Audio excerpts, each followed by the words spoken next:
मेहनत इसमें काफ़ी लगा है, उसके बाद ये निष्कर्ष आया पहला मर्डर किया है। हर क्राइम हम लोग के लिए एक चैलेंज होता है। ये पटना के किसी जेल में फिलहाल जेल नहीं गया है। नमस्कार दोस्तों, मेरा नाम है राजेश और आप देख रहे हैं राजनीति। हम चर्चा कर रहे हैं रुपेश हत्याकांड की। वह रुपेश जिसकी हत्या 12 जनवरी को कर दी गई। पुलिस की माने बाइक चोर ने उसे रोड रेज के कारण हत्या कर दी। हत्या के इस पुलिस के थ्योरी को परिवार से लेकर कोई भी मानने को तैयार नहीं है। कारण स्पष्ट है कि पुलिस की यह थ्योरी कि बाइक चोर ने इतने बड़े शख्स की हत्या की, इसको लेकर कई सवाल खड़े हुए। रुपेश की पत्नी की अगर माने तो रुपेश का किसी से विवाद नहीं हुआ और ना ही रुपेश का जो स्वभाव था वह स्वभाव जो है वो इस बात को इंगित करता है कि रुपेश किसी से मारपीट कर सकता है। तो फिर लाजमी है यह सवाल उठना। विपक्ष ने भी इस मुद्दे पर सरकार को कटघरे में खड़ा किया है। पहले हम आपको सुनाते हैं थ्योरी जो पुलिस कह रही है, फिर हम आपको अपने अगले वीडियो में बताएंगे इस पूरे घटनाक्रम का सच और पुलिस की थ्योरी की पूरी पड़ताल करेंगे। और हम आपको परत दर परत वह भी बात बताने का प्रयास करेंगे कैसे पुलिस इस पूरे मामले को रफा दफा कर रही है। लेकिन उससे पहले पुलिस की यह थ्योरी को सुन लीजिए कि कैसे वो बाइक चोर को पूरा घटनाक्रम में जोड़कर और अपना पल्ला झाड़ रही है। हम आपको बताएं 45 पुलिस अधिकारी, 150 पुलिसकर्मी और 6 टीम 22 दिन के अथक प्रयास के बाद एसएसपी के दावे के अनुसार 100 किलोमीटर पैदल चलकर एक बाइक चोर को पकड़ा है और उसे रुपेश का हत्यारा बताता है। अगर आपको यह बात पचती हो तो मुझे भी यह बात समझ में आएगी। लेकिन पुलिस की इस थ्योरी पर हर किसी ने सवाल खड़ा किया है, मैं भी कर रहा हूं। अपने अगले वीडियो में पुलिस के इस थ्योरी का सच बताएंगे कैसे पुलिस ने अपना पल्ला झाड़ने का काम किया है। तो पहले पुलिस की थ्योरी सुनते हैं कि उनकी क्या क्रिमिनल, मैं आपको बताया कि ये व्यक्ति गिरफ्तार है। इसके बाद भी पटना जिला में इसका कोई आपराधिक इतिहास नहीं है। He has not went to Phulwari, he has not gone to Beur, he has not gone to Patna city jail, ना ही बाढ़ में ना ही मसौड़ी में। इसका हम लोग आपराधिक इतिहास अन्य जिलों से खंगालेंगे। ये अब तक जो हम लोग अनुसंधान में आया है, मोटरसाइकिल चोरी करता है, भाई पुलिस के बाद पकड़ा नहीं गया। बताया कि किसी के इमोशनल कंस्ट्रक्ट को, उसके स्ट्रक्चर को, उसके ऊपर हम टिप्पणी नहीं कर सकते हैं।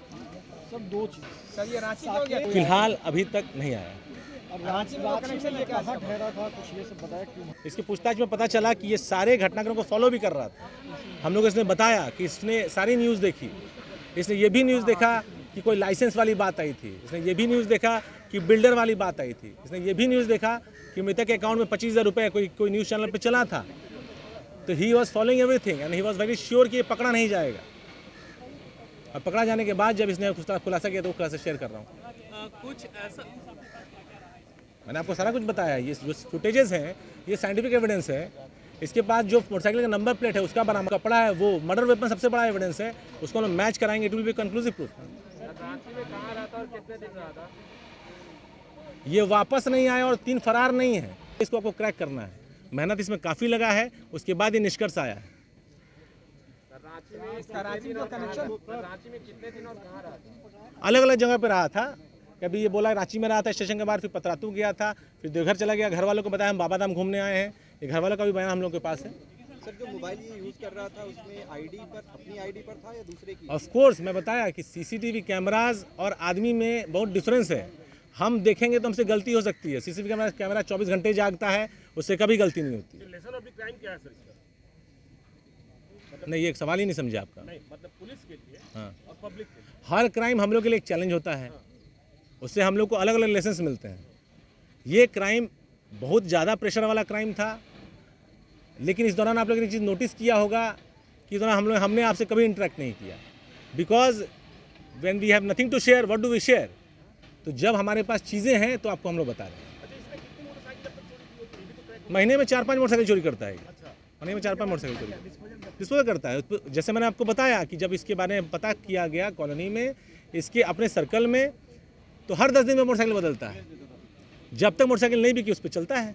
आप देखिए इस जी गाड़ी से अपराध किया है, ये गाड़ी भी चोरी की है। पहले जो नंबर चल रहा है वो दरभंगा या किसी अपाची का है, और जो बाद में नंबर जो चल रहा है वो किसी गाड़ी का है ही नहीं।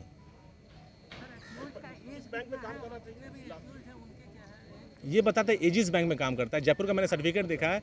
बैंक में काम करते संबंध में मेरे को कागज़ नहीं मिला है, लेकिन इसके फादर भी इस बात को एक्सेप्ट करते हैं कि 2016 में ये वापस आया है। बीए किया है, सनराइज यूनिवर्सिटी कोई है जहाँ से बीए ज्योग्राफी में किया है इसने। 2015 का सर्टिफिकेट मैंने देखा है कि हम लोग मोटिव के माध्यम से अपराधी तक नहीं पहुँचे हैं। हम लोगों ने घटना स्थल से इन्वेस्टिगेशन शुरू कर अपराधियों के निकलने की जगह तक वहाँ से अपराधी को पकड़ा। अपराधी ने जो मोटिव बताया वो मोटिव चूंकि हम लोग को याद था कि ऐसी बात एक बार पहले आई थी, तो फिर उसको हम लोगों ने कंफर्म किया। हम लोग मोटिव को और जो विक्टिम है उसके द्वारा बताए गए कयास को मैच कराने का प्रयास नहीं कर रहे हैं। ये हुबहू मैच करना अगर आप चाह रहे हैं तो ये आप कर सकते हैं। परिवार से जब बात हुई तो परिवार ने इस बात को इंगित किया कि ऐसी एक बात हुई थी।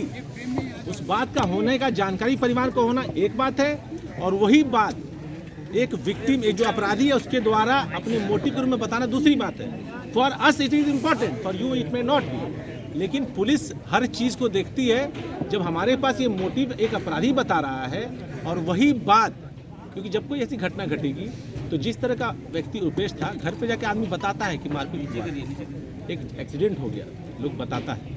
तो ये बात जानकारी परिवार को हो जाना ये ज़रूर इस बात को पुष्ट करता है कि ऐसी घटना ज़रूर घटी। अगर वो नहीं बताया होता तो हम लोग के पास इस पर विश्वास करने का और कोई कारण नहीं, because this is such a trivial motive. मैं दोबारा इस मौके पे आपको बताऊंगा कि घटना का कारण स्पष्ट नहीं होने की दो स्थितियाँ होती। एक कि या तो इतना बड़ा कारण है जो सामने निकल के नहीं आ रहा। हर तबके ने, police, the STF, the investigation agency of CID, special branch, media, open source, जितने लोग हैं सब लोगों ने अपने स्तर से काफ़ी प्रयास किया। मैंने आपको बताया एसआईटी के माध्यम से जितने भी मोटिव्स आ रहे थे, चाहे वो मीडिया से आ रहे हो, चाहे वो ओपन सोर्स से आ रहे हो, चाहे वो हम लोग को मिल रहे हो, चाहे वो परिजनों के माध्यम से मिल रहे हो, चाहे वो शुभचिंतकों के माध्यम से मिल रहे हो, सबको वेरीफाई किया जा रहा है। लेकिन हम लोगों को लगा कि अगर कान इधर से नहीं पकड़ा रहा तो इधर से पकड़ने का प्रयास करते हैं। Let us start from the PO. That is why it took 22 days. और 22 डेज के बाद जो इन्वेस्टिगेशन हम लोग किए हैं उसमें हम लोगों को आवश्यकता नहीं पड़ती है कि इतने सेंसेशनल केस में विल कुक अप। ठीक है, इफ़ यू आर ट्राइंग, आप लोग अगर चाह रहे हैं खोजना त्रुटियाँ तो आप खोज सकते हैं। लेकिन बात यह है कि हम लोग के पास एविडेंसेस है, हम लोग के पास व्यक्ति है और व्यक्ति ने कन्फेस किया है। व्यक्ति का जो गतिविधि है वो सीडीआर के साथ, वो सीसीटीवी फुटेज के साथ मैच करता है। जिस वक्त अपराध हो रहा है उस वक्त इस व्यक्ति का मोबाइल स्विच ऑफ है। वो इसी व्यक्ति का मोबाइल है, क्योंकि वो कैफ इसी व्यक्ति का है। हर मर्डर करने वाला व्यक्ति ज़रूरी नहीं है कि पहले 10 मर्डर किया हुआ हो। हर गोली चलाने वाला व्यक्ति ज़रूरी नहीं है कि प्रोफेशनल शूटर ही होता है। हम लोग डे 1 से मान के चल रहे थे it is a matter of contract killing, but when it unfolds for itself. जैसा खुलेगा वैसा दिखेगा। This is how it has open. और जो 3 अपराधी और बचे हुए हैं उनको हम लोग पकड़ेंगे तो स्थितियाँ और क्लियर होंगी और इस कॉन्स्पिरेसी जो ये मोटिव बताता है इसको और बल मिलेगा।